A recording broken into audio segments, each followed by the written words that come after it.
Friends, நாங்கள் கர்த்தர் இருக்கிற ஒரு வாக்கு வசனம் செப்பனியா 3:15 கர்த்தர் உங்கள் நடுவில் இருக்கிறார், இனி தீங்கை காணாதிருப்பார், இனி தீங்கை காணாதிருப்பார். இந்த நாளில் கர்த்தர் கொடுக்கிற ஒரு தீர்க்க தரிசனமான ஒரு வாக்கு தத்துவம். ஒருவேளை பிரச்சனைகள், போராட்டங்கள், இழப்புகள், கண்ணீர், துக்கத்தில் வாழ்ந்து கொண்டிருக்கலாம்.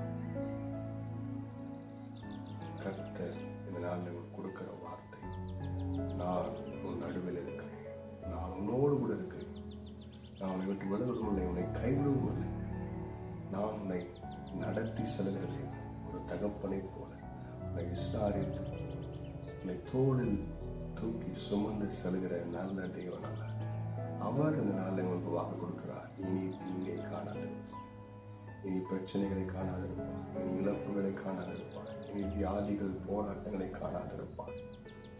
கர்த்தர் வார்த்தையின்படி உங்களுடைய வாழ்க்கைக்கு எல்லாவற்றையும், எல்லா இருளையும், எல்லா இழப்புகளையும் மாற்றி உங்களை கர்த்தர் ஆசீர்வதித்து உங்களை மேன்மைப்படுத்த போகிறார்.